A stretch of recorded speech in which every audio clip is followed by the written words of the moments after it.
معزز سامعین السلام علیکم۔ اسٹوری وائز سے میں ہوں علی زیدی اور آپ سن رہے ہیں ایک تھی شہزادی۔ مصر کے جنگل میں ایک شہزادہ چند بکریاں چراتا تھا اور ان سے حاصل ہونے والا دودھ اور جنگل کے پھلوں پہ گزارا کرتا۔ وہ تھا تو شہزادہ، مگر نہ تو اس میں شاہوں والا غرور تھا اور نہ ہی وہ جاؤ جلال۔ وہ عام انسان کی طرح زندگی بسر کرتا، روکھی سوکھی کھاتا، بیشتر وقت اپنی رعایا کی خدمت اور خدا کی یاد میں بسر کرتا۔ اس کی نیک چلنی کا پوری ریاست میں چرچا تھا۔ اسے یہ خصوصیات اپنے رحم دل باپ سے وراثت میں ملی تھی۔ ایک دن شہزادہ معمول کے مطابق رعایا کے مسائل سننے کے بعد جنگل میں دنیا سے بے نیاز خدا کی یاد میں مہو تھا کہ اس نے دیکھا کہ ایک غریب لکڑہارا اپنے گدھے کو ساتھ لیے ہوئے لکڑیاں کاٹ رہا ہے اور اس سے باتیں بھی کیے جا رہا ہے۔ حالانکہ اسے معلوم تھا کہ نہ تو گدھا اس کی بات سن رہا ہے نہ ہی سمجھ رہا ہے، اور پھر وہ زاروں قطار رونے لگا۔ شہزادہ یہ دیکھ کر بہت حیران ہوا کہ لکڑہارا روزانہ لکڑیاں کاٹتا، گدھے سے چند باتیں کرتا اور پھر پھوٹ پھوٹ کر رونے لگتا۔ چند روز یہی معاملہ رہا۔ جب رحمدل شہزادے سے اس کا رونا دیکھا نہ گیا اور وہ یہ گتھی سلجھانے میں ناکام رہا تو بلا آخر درخت کی اوٹ میں باہر آ گیا اور لکڑہارے سے پوچھا، اے لکڑہارے، تیرے اس طرح بلک بلک کے رونے کی وجہ کیا ہے؟ غریب بوڑھا ہمدرد انسان سامنے پا کر اور شدت سے رونے لگا اور سسکیوں کے ساتھ اپنی بدبختی کی کہانی سنانے لگا۔ میرا ایک بیٹا تھا جسے خدا نے بے تحاشا دولت سے نوازا تھا۔ ہر طرح کا عیش اسے میسر تھا، مگر اس دولت کا غرور اس کے تن بدن پر اس قدر حاوی ہو چکا تھا کہ اسے اپنی دولت کے سوا کچھ دکھائی نہ دیتا تھا۔ اپنے غریب رشتہ داروں کو دھکے دیتا، انہیں ذلیل و رسوا کرتا۔ پھر اس کی بربادی کا دن آ گیا اور میری دور کی ایک رشتہ دار دوسری ریاست سے میرے گھر سوالی بن کر آئی، یہ سوچ کر کہ مشکل میں اپنے ہی کام آتے ہیں۔ وہ بہت غریب تھی، اس کی بیٹی کی شادی قریب تھی، مگر کوئی انتظام نہ ہو پایا تھا۔ اسے کچھ رقم کی ضرورت تھی۔ وہ اللہ کی نیک بندی تھی، بیشتر وقت عبادت میں گزارتی تھی، مگر میرا بیٹا دولت کے نشے میں اندھا ہو چکا تھا۔ اس عورت کو دھکے مار کے گھر سے نکال دیا۔ یہی وہ وقت تھا جب ہماری بربادی شروع ہوئی۔ اسی رات سرخ آندھی چلی، بجلی کڑکی اور تیز بارش ہوئی۔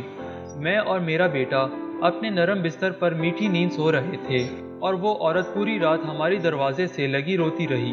شدید طوفان اور رات کے گھنے اندھیرے میں دوسری ریاست واپس جانا اس کے لیے ممکن نہ تھا، اور وہ ضعیف عورت پوری رات اس طوفان کا مقابلہ کرتی رہی اور میرے بیٹے کو رحم نہ آیا۔ صبح جب میری آنکھ کھلی تو مجھ پر قیامت ٹوٹ پڑی۔ میرا بیٹا گدھے کی صورت اختیار کر چکا تھا۔ گھر کا سارا سامان آسمانی بجلی گرنے سے جل کر خاک ہو چکا تھا۔ سب کچھ برباد ہو گیا تھا۔ اس سب میں میرا قصور یہ ہے کہ میں نے اپنے بیٹے کو غرور و تکبر کرنے سے نہ روکا، برائی کی طرف بڑھتا ہوا اس کا کوئی قدم نہ روکا۔ اور اب یہ عالم ہے کہ میں جنگل سے لکڑیاں کاٹتا ہوں اور اپنے ہی بیٹے پہ لاد کر بیچنے لے جاتا ہوں، اور اس سے ہم باپ بیٹے کا گزارا چلتا ہے۔ یہ سن کر شہزادے کی آنکھیں نم ہو گئیں اور وہ لکڑہارے سے مخاطب ہوا، اے ضعیف انسان، تو نے بہت ظلم کیا۔ بے شک برائی پر خاموش رہنا اور اسے نہ روکنا اس کا ساتھ دینے کے مترادف ہے۔ تو نے اپنے بیٹے کو برائی سے نہ روکا۔ مجھے تیری حالت پر افسوس ہے۔ اب میں اپنی اس غریب رشتہ دار کی تلاش میں مارا مارا پھرتا ہوں۔ اس کی تلاش مجھے رلاتی ہے۔ شاید وہ میری امداد کر سکے۔ وہ مجھے مل جائے، میں اس سے معافی مانگوں گا۔ شاید میرے گناہوں کا ازالہ ہو سکے، مگر افسوس وہ مجھے کہیں نہیں ملتی۔ یہ کہہ کر لکڑہارا رونے لگا۔ شہزادے نے اس کے آنسو پوچھتے ہوئے کہا، تو اپنے گناہوں کی معافی اللہ سے مانگ، وہ بہت رحیم ہے۔ اگر اس نے تجھے معاف کر دیا تو وہ تجھے اس عورت تک پہنچانے کا کوئی نہ کوئی سبب ضرور بنا دے گا۔ وہ بہت مہربان ہے، اپنے بندوں پر ظلم نہیں کرتا۔ بوڑھا لکڑہارا اسی وقت سجدے میں گر کر بلک بلک کر اپنی گناہوں کی معافی مانگنے لگا۔ اچانک دور سے کسی گھوڑے کی ٹاپوں کی آواز سنائی دی۔ ایک خوبصورت شہزادی سفید رنگ کے حسین گھوڑے پر سوار تھی۔ قریب آ کر شہزادے سے مخاطب ہوئی، اے شہزادے، آخر یہ کیا ماجرا ہے؟ شہزادے نے بوڑھے کی رام کہانی شہزادی کو سنا دی۔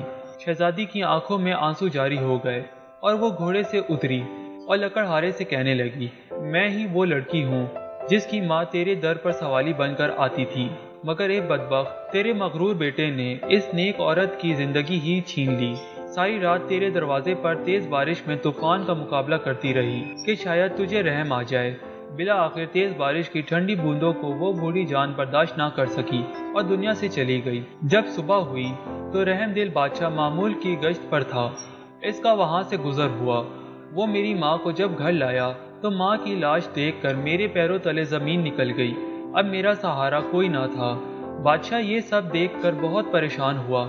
بلا آخر اس نے مجھے اپنے ساتھ لے جانے کا فیصلہ کیا۔ کچھ عرصے میں اس کے محل میں رہی اور اس نے مجھے نیک لڑکی پا کر اپنے بیٹے سے میری شادی کرا دی۔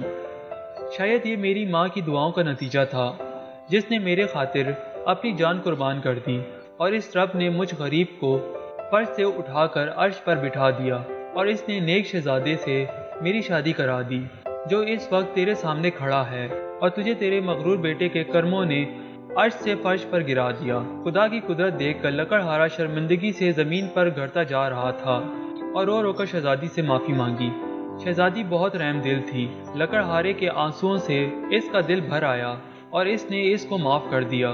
خدا کی قدرت، لڑکا اس لمحے اپنی اصل روپ میں واپس آ گیا اور خدا کے حضور سجدے میں گر گیا اور شہزادی سے بھی معافی مانگنے لگا۔ شہزادی نے اسے بھی معاف کر دیا۔